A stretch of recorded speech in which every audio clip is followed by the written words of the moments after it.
Evolution series کی دوسری قسط میں آپ کو خوش آمدید کہتے ہیں۔ آپ کو یاد ہوگا کہ پچھلی قسط میں ہم نے ذکر کیا تھا ایک ہسٹوریکل ڈیولپمنٹ کا کہ تھیوری آف ایوولوشن کس طرح سے خود ایوالو ہوئی، اس کے آگے بڑھتے بڑھتے کون سی اس میں نئی سائنسز شامل ہوئیں جیسے کہ فیلڈ آف جینیٹکس یا population genetics and so forth. آج ہم بات کریں گے ایوولوشن سیریز میں ایوولوشنری کلیمز کے دو بہت اہم جو ستون ہیں، یعنی کہ نیچرل سلیکشن اور رینڈم میوٹیشن۔ ہم بات کریں گے رینڈم میوٹیشن کی کہ یہ کیا ہوتی ہے نا۔ چونکہ یہ تھوڑی سی ٹیکنیکل سیریز ہے تو اس لیے اس میں ہم اس طرح کی بچکانہ باتیں نہیں کریں گے کہ چونکہ ایک جیولوجیکل لیئر میں دوسری جیولوجیکل لیئر کا فوسل نہیں ملتا دیر فور ایوولوشن ٹھیک ہے، یا اگر آپ سرٹن ادویات دیتے ہیں بیکٹیریا کو تو اس کا سروائیول ریٹ بعد میں بڑھ جاتا ہے کیونکہ اس سے ریزسٹنس ڈیولپ ہو جاتی ہے، دیر فور یہ نیچرل سلیکشن کا ثبوت ہے۔ نو، ہم اس طرح کی بچکانہ باتیں نہیں کریں گے، کچھ اس میں ٹیکنیکل انفارمیشن ہے۔ I'll try to keep it as simple as I can، لیکن پھر بھی اگر آپ کو کوئی چیز ایسی لگتی ہے کہ نہیں زیادہ اس پہ انفارمیشن چاہیے تو فالو اپ کوشچنس پوچھ سکتے ہیں۔ ناؤ رینڈم میوٹیشن، دو یہاں پہ الفاظ امپورٹنٹ ہیں، ایک رینڈم اور ایک میوٹیشن۔ میوٹیشن کیا ہوتا ہے؟ ویل میوٹیشن کہا جاتا ہے کہ ہماری جو شخصیت کی تحریر ہے، جس پہ ہماری شخصیت تعمیر ہوئی ہے، اس میں اگر کوئی تغیر آ جائے تو اس کو میوٹیشن کہتے ہیں۔ جی ہاں، تحریر جو بھی ہمارے جسم میں ہے یہ اس کے پیچھے ایک تحریر لکھی ہوئی ہے، میری آنکھوں کا رنگ کیسا ہے، میرا قد کتنا ہے، وغیرہ وغیرہ، یہ جتنا کچھ بھی ہے اس کی ایک تحریر ہے، اور یہ تحریر ہے 4 حروف پہ مشتمل بنے ہوئے الفاظ پہ۔ وہ 4 حروف ATCNG، اوبیسلی ان پہ یہ لکھا نہیں ہوتا ATCNG، اصل میں وہ کیمیکلز ہیں جیسے کہ تھائمین ہے، گوانین ہے، سائٹوسین ہے، سو فورتھ۔ تو ان کیمیکلز کے جو نام ہیں ان کے پہلے پہلے حروف کو استعمال کر کے آسانی کے لیے ان کو ATCNG کہا جاتا ہے۔ ان سے ایک ترکیب بنتی ہے، یعنی کہ یہ کوڈونز ہیں، یہ آپس میں باہم ملتے ہیں، جس کو کہا جاتا ہے جینوٹائپ۔ جینوٹائپ کے ساتھ ساتھ مزید آپ کو سمجھنے کے لیے ضروری ہے کہ آپ فینوٹائپ کو بھی سمجھیں۔ فینوٹائپ اور جینوٹائپ میں کیا فرق ہوتا ہے؟ جینوٹائپ جیسے کہ میں نے عرض کیا کہ یہ ان کوڈز کی جو ایک ترکیب ہے، جو مرکب ہے ATCCTA ATC and so forth, یہ ہے سارا جینوٹائپ۔ لیکن اس جینوٹائپ کا پھر اظہار کیا ہوگا، اس کی مینیفیسٹیشن کیا ہوگی، اس سے فرق کیا پڑے گا، اس اثر کو، اس نتیجے کو فینوٹائپ کہا جاتا ہے۔ جیسے مثال کے طور پہ آپ کی اسکرین پہ ایک جینوٹائپ آپ کو نظر آ رہا ہے، اس جینوٹائپ کا فینوٹائپ ہے کہ آنکھ کا رنگ نیلا ہوگا، اور اس میں اگر کوئی تبدیلی آ جاتی ہے، جو دوسرا جینوٹائپ آپ کو نظر آ رہا ہے، تو اس کا مطلب یہ ہے کہ اب آپ کی آنکھ کا رنگ براؤن ہوگا۔ That is what the phenotype is۔ تو جب ہمارے ڈی این اے میں کسی قسم کا تغیر آتا ہے، جب سیل اپنے آپ کو کاپی کر رہا ہوتا ہے مثال کے طور پہ، تو اس تغیر کو کہا جاتا ہے میوٹیشن۔ ناؤ میوٹیشن بہت ڈفرنٹ ٹائپ کی ہوتی ہے، کوئی ایک پرٹیکولر ٹائپ نہیں ہے اس کی، پر at the same time mutation کے حوالے سے یہ چیز ذہن میں رکھیں کہ میوٹیشن ایوولوشن میں وہی میٹر کرتی ہے جو کہ جرم لائن میں ہوتی ہے، یعنی کہ 2 جگہ پہ پاسبل ہو سکتی ہے، دیٹ از سوما اینڈ جرم لائن، یعنی کہ جرم لائن میوٹیشن اور سومیٹک میوٹیشن۔ دونوں میں کیا فرق ہے؟ سومیٹک میوٹیشن وہ ہوتی ہے کہ جو اگلی نسل میں نہیں جاتی، وہ میوٹیشنز جو اثر انداز ہوتی ہیں آپ پہ، لیکن وہ آپ پہ ہوتی ہیں آپ کی ذات تک۔ جیسے کینسر کے سیل مثال کے طور پہ، کوئی ضروری نہیں ہے کہ ایک انسان کو کینسر ہے تو اس کی اولاد آگے ورثے میں اس کو بھی کینسر ملے گا، نہیں، اس کا تعلق سومیٹک میوٹیشن سے ہے، یہ اس کی ذات تک رہے گی۔ لیکن جو جرم لائن میوٹیشن ہوتی ہے، جو ایگ یا سپرم سیل میں ہوتی ہے، وہ اگلی نسل تک جاتی ہے۔ سو یہ ہے بیسیکلی میوٹیشن۔ رینڈم کیا ہے؟ Well random is an evolutionary claim کہ چونکہ یہ نظریہ پوزٹ کرتا ہے کہ یہ سارے کا سارا ایک فطری پروسیس ہے، اس میں ذکر خدا کی کوئی گنجائش نہیں ہے، دیر فور یہ میوٹیشن بس ہو جاتی ہے بغیر کسی پلاننگ کے، بغیر کسی ڈیزائن کے، اٹ جسٹ ہیپنس، اور اس کے بعد جو بینیفیشل ویلیو والی ہوتی ہے وہ اگلی نسل تک چلی جاتی ہے، جو نہیں ہوتی ہے وہ اگلی نسل تک نہیں جاتی۔ نا ہمیں کیسے پتہ چلتا ہے کہ بینیفیشل کون سی اور کون سی نہیں ہے؟ I mean if you go into the philosophy of evolution تو پھر وہاں پہ بینیفیشل کا مطلب ٹوٹل ڈفرینٹ ہوتا ہے، جو عام کتابوں میں پڑھتے ہیں اس کا بینیفیشل کا مطلب کچھ اور ہوتا ہے۔ تو ہم جو عام کتابوں والی ہے ہم اس کی بات کرتے ہیں۔ عام کتاب میں جو بینیفیشل لکھا جاتا ہے، جو ٹیکسٹ بک بایولوجی ہے، تو اس کا مطلب یہ ہوتا ہے کہ وہ میوٹیشن جو کم سے کم 2 چیزیں اچیو کر سکے۔ نمبر 1 یہ کہ اس سے جس جاندار میں وہ میوٹیشن واقع ہوئی ہے اس کا کوئی فائدہ ہوتا ہو، اور دوسرے یہ کہ وہ اگلی نسل تک بھی جا سکے۔ تو بیسکلی اس کی پھر فٹنس ویلیو جو ہے وہ ہائر ہوتی ہے. That's essentially what it means. اس کی عام سی مثال آپ اس طرح سے لے سکتے ہیں کہ فرض کرتے ہیں کہ گھاس میں کچھ کیڑے پتنگے ہیں جن کا رنگ گھاس والا نہیں ہے، یعنی کہ سبز رنگ نہیں ہے ان کا. سو لیٹ اس سے کہ ان کا رنگ پیلا یا بادامی ٹائپ اس طرح کا کچھ ہے، اور ان کی زندگی کو خطرہ لاحق ہو جاتا ہے اس لیے کہ جو اوپر سے پرندے ہیں وہ ان کو ڈسٹنکٹ طریقے سے دیکھ سکتے ہیں اس لیے کہ وہ گھاس کے اندر نمایاں نظر آتے ہیں. لیکن اگر کوئی ایسی میوٹیشن ہو، جینو ٹائپ جس سے چینج ہو جائے کہ ان کیڑوں پتنگوں کا رنگ بھی سبز ہو جائے، تو یہ ایک بینیفیشل میوٹیشن ہے اس حوالے سے کہ اب ان کی زندگی محفوظ ہو گئی ہے، اوپر سے پرندے ان کو آسانی سے نہیں دیکھ پائیں گے. لیکن ساتھ ساتھ یہ بھی ضروری ہے کہ یہ میوٹیشن اگلی نسل تک بھی پہنچے کہ پاپولیشن میں فکس ہو جائے. That is the field of population genetics. Now, this is essentially what it means to be a beneficial mutation. But the question is کہ کیا یہ واقعی رینڈم ہوتی ہے؟ ہسٹوریکلی ہمیں یہی بتایا جاتا ہے کہ یہ میوٹیشن رینڈم ہی ہوتی ہے، لیکن اب ایویڈنس اس طرح کا سامنے آ رہا ہے کہ نہیں، یہ پرپز بلٹ ہوتی ہے. لیکن افسوس کی بات یہ ہے کہ عام طور پہ چونکہ ایوولوشنری پیراڈائم ایک بڑا جبر اور غاصبانہ فکر کا پہ وہ مشتمل ہے، تو وہ ایسی چیزیں عام طور پر ٹیکسٹ بک بایولوجی میں نہیں آتے ہیں. ٹروتھ بھی ٹولڈ کہ یہ بہت پرانی ڈسکوریز بھی نہیں ہے، لیکن اس کے باوجود کوئی ایکڈیمک لیول پہ ہمیں ان کا ابھی تک کوئی اثر نظر نہیں آتا. ایویڈنسز کیا ہیں؟ ویل تھیل کریس بڑی عام سی جڑی بوٹی سڑک کے کنارے جو نظر آتی ہے. جرمنی میں کوئی 1700 تجربات کیے گئے ان پہ یہ دیکھنے کے لیے کہ میوٹیشن کس حد تک رینڈم ہوتی ہے. اینڈ دی رزلٹ واز کہ میوٹیشن رینڈم نہیں ہوتی ہے، بلکہ جو یہ پودا ہے اس کے جینوم کے وہ حصے جو اس کی سروائیول کے لیے اسینشیل ہے وہاں پہ میوٹیشن کم ہوتی ہے. And that's it's not just a coincidence, actually پورے کا پورا ایک میسجنگ کا میکنزم دریافت ہوا ہے، اور وہ میسجنگ کی جاتی ہے ان کے ڈی این اے ایک بڑے پرٹیکولر ٹائپ کے ایک پروٹین ہے ہسٹون، اس کے اراؤنڈ وہ بلٹ اراؤنڈ ہوتے ہیں، اور وہاں سے پھر کیمیکل میسجنگ ہوتی ہے کہ یہاں پہ ریپیئر کا کام زیادہ ہو کہ اگر کوئی میوٹیشن ہو بھی جاتی ہے تو اس کو جلدی جلدی ریپیئر کیا جائے. کیوں؟ اس لیے کہ پودے کے سروائیول کے لیے یہ حصے بہت اہم. سو وہ جینز کے حصے جہاں پہ جو پودے کی سروائیول کے لیے اتنے اہم نہیں ہیں وہاں پہ میوٹیشن زیادہ ہوتی ہے. So is that just an accident کہ جہاں پہ میوٹیشن کم ہونی چاہیے وہاں پہ کم ہوتی ہے، یعنی کہ وہاں پہ اگر زیادہ ہو جائے تو پودا سروائیو نہیں کر سکے گا، اس لیے میوٹیشن وہاں پہ کم ہو رہی ہے. That doesn't look like random, it looks like there is a purpose to it. اس پہ جو ریسرچ پیپرز پبلش ہوئے ہیں انہوں نے ریمارکیبل باتیں کہی ہیں کہ this gives us a new way to think about evolution, کیونکہ جو کلیم ہے وہ یہ ہے کہ یہ سب کا سب رینڈم ہوتا ہے. But you might be wondering کہ اگر ایک آدھی ریسرچ ایسی آ گئی تو کیا فرق پڑتا ہے؟ well the thing is کہ ایک آدھی ریسرچ ایسی ہے نہیں، یہ 2012 میں بھی آ چکی ہے، 2022 میں ایک اور انفیکٹ آ چکی ہے جو یونیورسٹی آف ہائفا کے سائنسدانوں نے کی. انہوں نے کمپیریزن کیا گھانا کے کچھ لوگوں کا اور یورپ کے کچھ لوگوں کا کہ ان میں جو میوٹیشن ہوتی ہے ہیموگلوبن میوٹیشن ان پرٹیکولر، وہ کیا فرق ہے اس میں.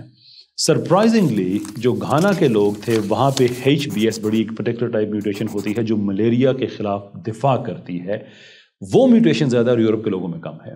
وائی؟ اس لیے کہ وہاں پہ گھانا میں ملیریا کا رسک زیادہ ہے، یورپ میں کم ہے. دیر فور میوٹیشن بھی ڈریون ہے ایک پرپز کے تحت کہ وہاں کے لوگوں کو ملیریا سے بچایا جا سکے، رینڈم نہیں ہے. جبکہ دعویٰ ایوولوشن کا یہ کہ یہ across the species across the board یہ بس رینڈملی ہو جاتی ہے اور نیچر اس کو سلیکٹ کرتی ہے. But now we understand that is not the case. Now does it mean کہ اس سے ساری کی ساری ایوولوشنری تھیوری خراب ہو جاتی ہے، غلط ہو جاتی ہے؟ یس، جو دعوے ہیں ان میں سے ایک غلط ثابت ہو جاتا ہے تو یا ٹرو. لیکن سائنس کا ایک مزاج ہے کہ جب اس طرح کی ڈسکوری آتی ہے تو اس پہ مزید تحقیق کی جاتی ہے، اس پہ پیسے لگائے جاتے ہیں، نئی لیبارٹریز بلڈ کی جاتی ہیں اور دیکھا جاتا ہے کہ اس میں اور کیا کیا ہم سیکھ سکتے ہیں. لیکن ہمارے جو ایوولوشنری سائنسدان ہیں وہ اس نظریے کو چونکہ سیاسی بنیادوں پہ چلاتے ہیں، سائنسی بنیادوں پہ نہیں چلاتے، تو اس لیے یہ ٹیکنیکل پیپرز میں، ریسرچ پیپرز میں آن لائن آپ کو مل جائے گا، لیکن ابھی تک یہ جو ایوولوشنری پیراڈائم ہے اس کا حصہ نہیں بنا. وہاں پہ یہی آج تک پڑھایا جا رہا ہے. اینڈ آئی ووڈ امیجن کہ اگلے کئی دہائیوں تک پڑھایا جاتا رہے گا کہ نہیں، یہ رینڈم ہی ہوتی ہے. سو دا کوشچن کہ کیا یہ رینڈم ہے، اس حصے میں ہم نے ڈسکس کیا کہ دیر is a lot of scientific evidence کہ جو میوٹیشن ہے یہ رینڈم نہیں ہوتی.